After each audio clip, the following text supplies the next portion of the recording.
for June 2nd, 2021.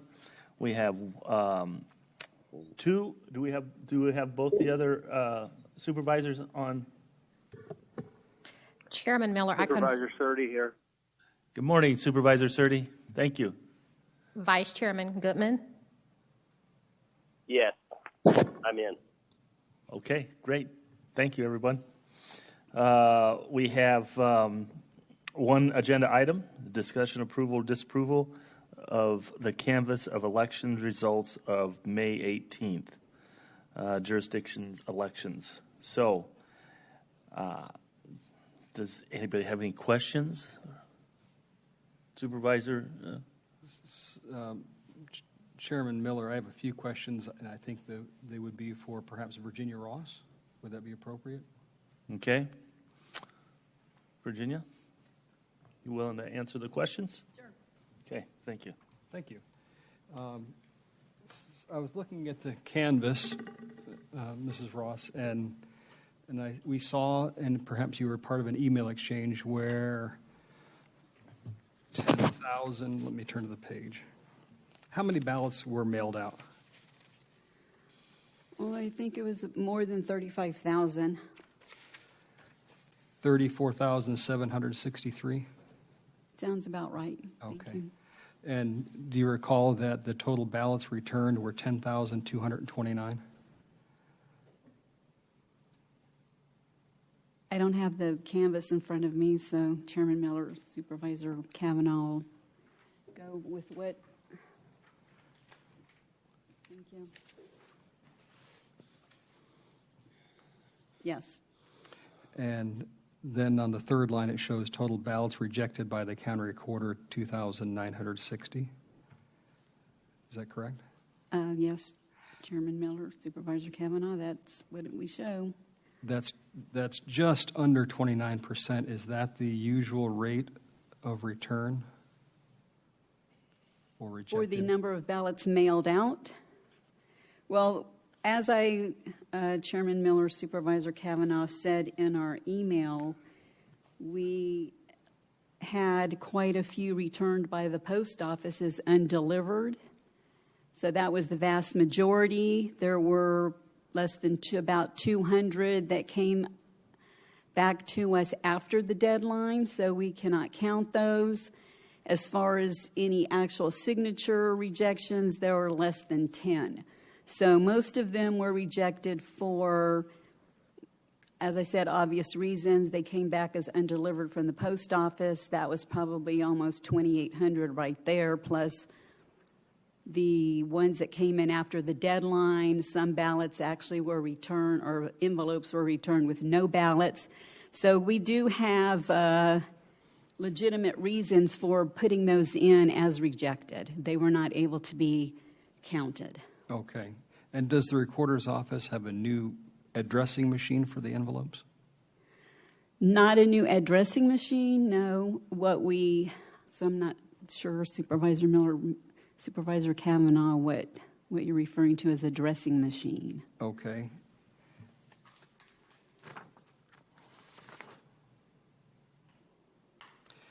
So my assistant, Josh Franklin, sent an email and asked about this to a member of the elections department, and I think you were copied on it. But the elections department employee said that this does seem like a high amount. However, it's due to the new electronic addressing system in the recorder's office. Do you have a new electronic addressing system? Chairman Miller, Supervisor Kavanaugh, no. I wouldn't say it's an electronic addressing system. What we do have is, and I'm not sure on the response, but when we have our ballot printer mail the envelopes, we have what is called electronic service return from the post office. So those ballots could, in fact, go back to the printer. We get the file of what came back, and instead, then at that point, we put them in as rejected, and then that generates the first confirmation letter in what we call the NAVR process. I think I've explained that to the board before. when the voter gets several notifications, if they respond, or it comes back, and then we put them in as inactive and follow the process through to at some point whether the voter actually gets canceled at that point afterwards. So prior to the mail going out, is the list certified by a vendor or post office that the addresses are correct, or you simply use the address that the the voter supplied? Yes, Chairman Miller, Supervisor Kavanaugh, we use the address of the voter registration system for the eligible voters for that election. And then in this case, it was an all ballot by mail election. Therefore, everyone would have received a ballot in the mail. Okay.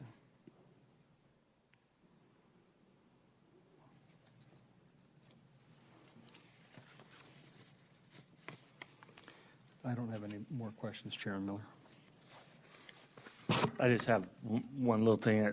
In your statement, you said you had about 200 came back to us after the date, after, I guess, May 18th, meaning those were ballots that were, or envelopes that were returned that had ballots in them that were filled out, but because it was past the date, you were not able to count them. Is that, I just want to be clear on that 200 that you said that came back. Yes, Chairman Miller, that is correct. Okay. Anything received after the 7 p.m. deadline cannot be counted. Okay. I just wanted that clarification that that's what those 200 were. All right. Anything else? Supervisor, I have a question. Okay. Mr. Chair. Go ahead. Thank you, Mr. Chair. Virginia, I have a question in regards to those that were sent back, the ballots that were sent back with undeliverable. What happens at this point with those? Yes, thank you, Chairman Miller, Supervisor Goodman. That starts what we call the NAVRA, National Voting Rights Act process. We send a confirmation letter to that address.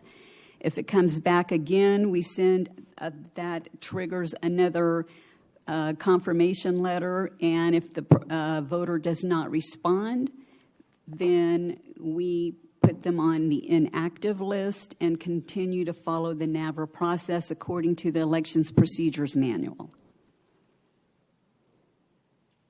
Thank you. And one other question I have, at what point do they actually no longer receive mail ballots or anything of that nature when they basically are unregistered? Or is there a point that ever happens? Yes, Chairman Miller, Supervisor Goodman. So when a voter who's on the permanent early voting list does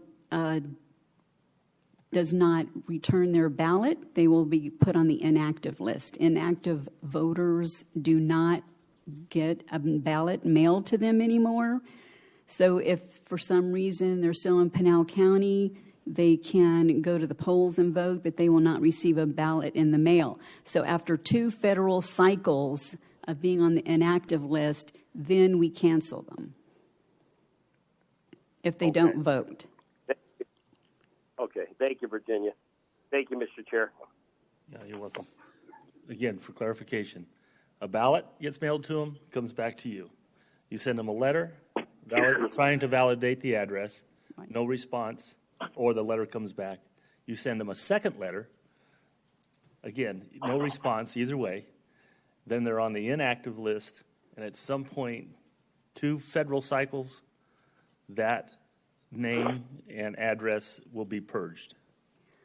Yes, Chairman Miller, at that point they are canceled. I'm trying to make a graph or Yes, at that point, Chairman Miller, they're canceled. they're canceled. Okay. All right. Chairman, Yeah. the 2 federal cycles, so 2 years, 2 years, 2 years, so 4 years? Yes, Chairman Miller, Supervisor McClure, that's correct. Okay, thank you. Okay. All right. Are there any other questions? If not, the board's pleasure. Mr. Chair, I'd like to make a motion that we approve the results from the Metro Mammoth San Manuel Unified School District election held on May 18th, 2021. I have a motion. Do I have a second? Second. I have a motion and a second. All in favor signify by saying aye. Aye. Aye. Aye. Opposed, say nay. Ayes have it. Thank you. This meeting's adjourned.